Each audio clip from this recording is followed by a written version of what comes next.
मुख्यमंत्री कार्यालयाच्या सूचनेनुसारच बैठका, शिरसाटांच्या परवानगीची आवश्यकता असल्याचं वाटत नाही, माधुरी मिसाळ यांचं विधान.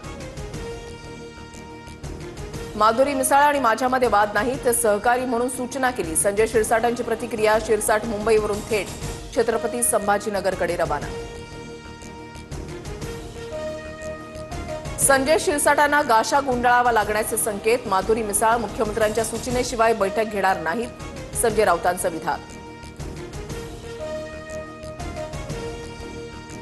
कृषी घोटाळ्याच्या आरोपांवरून धनंजय मुंडेंना क्लीन चिट, पण वाल्मिक कराड प्रकरणावरून मुंडेंचा संबंध न आढळल्यास मंत्रिमंडळामध्ये पुन्हा संधी देऊ, उपमुख्यमंत्री अजित पवारांचं सूचक विधान.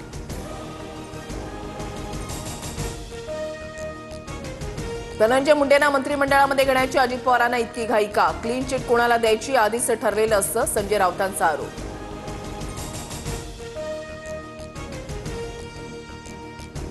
माणिकराव कोकाटे सोमवारी राजीनामा देणार. राजीनामा देण्यापूर्वी कोकाटे आणि अजित पवारांमध्ये चर्चा होणार. अजितदादा आजच्या बैठकीमध्ये पक्षातील नेत्यांना निर्णय सांगणार, सूत्रांची माहिती.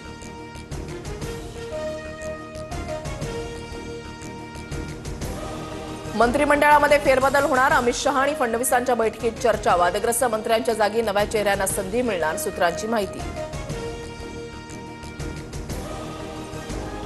दिल्लीत मुख्यमंत्री फडणवीस आणि अमित शहांची भेट. मंत्र्यांच्या वर्तनावरून शिंदे आणि अजित पवारांकडे फडणवीसांची तीव्र नाराजी. कोकाटेंसह 7 मंत्र्यांच्या राजीनाम्याबाबत दिल्लीमध्ये चर्चा, सूत्रांची माहिती. माझा रोष आदिवासी प्रकल्प अधिकाऱ्यांसह त्यांना पाठीशी घालणाऱ्या मंत्र्यांवर आमदार शरद सोनवणेंचं स्पष्टीकरण.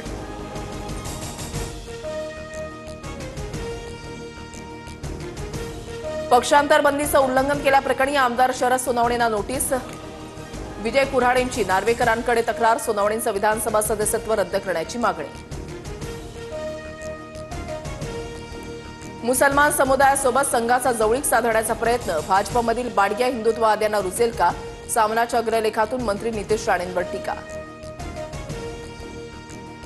आपलं वाटोळं झालं. हिंजवडीचं आयटी पार्क राज्यातून बाहेर चाललं. अजित पवारांनी पुण्यामध्ये मेट्रो कामाच्या पाहणी दरम्यान सरपंचांना सुनावलं. मुख्यमंत्री फडणवीसांची अमित शहांसह 4 मंत्र्यांसोबत महाराष्ट्राच्या प्रकल्पांबाबत चर्चा. फडणवीस आज अर्थमंत्र्यांसह नड्डांशी चर्चा करणार. मनसेचा पालिका निवडणुकीपूर्वी मेगा प्लॅन. रिक्त पदांवर तरुणांना संधी देणार. केंद्रीय समितीच्या अहवालानंतर राज ठाकरेंचा निर्णय. उद्या मनसे अध्यक्ष राज ठाकरेंचा मेळावा. मुंबईतील रंगशारदा सभागृहात मेळाव्याचं आयोजन. आगामी पालिका निवडणुकीच्या अनुषंगानं पदाधिकाऱ्यांना मार्गदर्शन करणार. महाराष्ट्रामध्ये पीएम किसान लाभार्थी संख्येमध्ये चौपट वाढ. आतापर्यंत 37,000 कोटी वितरित. 20वा हप्ता लवकरच शेतकऱ्यांच्या खात्यामध्ये जमा होणार. 14,298 पुरुषांना लाडकी बहीण योजनेचा लाभ. 10 महिन्यांपर्यंत 21 कोटींचं वाटप. कागदपत्रांच्या छाननीमधून उघड. 6 महिने रेशन न घेतल्यास कायमचंच रेशन धान्य बंद. प्रत्येक 6 महिन्याला अधिकाऱ्यांना शासनाकडून यादी येणार. इंटेल कंपनी यंदा 25,000हून अधिक कर्मचाऱ्यांना नोकरीवरून काढणार. इंटेल सध्या मोठ्या आर्थिक संकटाचा सामना करत असल्याची माहिती.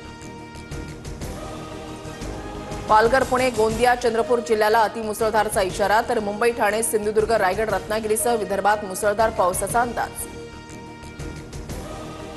पालघर, गोंदिया जिल्ह्यात अतिवृष्टीचा इशारा. सर्व शाळांना सुट्टी जाहीर. अनेक भागात मुसळधार पावसाला सुरुवात.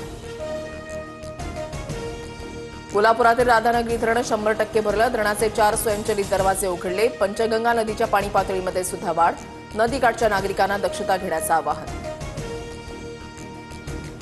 गुगल मॅपवर मार्ग पाहत उळवे दिशेनं निघालेली एक कार थेट बेलापूर खाडीमध्ये कोसळली. महिलेला सागरी सुरक्षा पोलिसांच्या सतर्कतेमुळे वेळेत वाचवण्यात यश.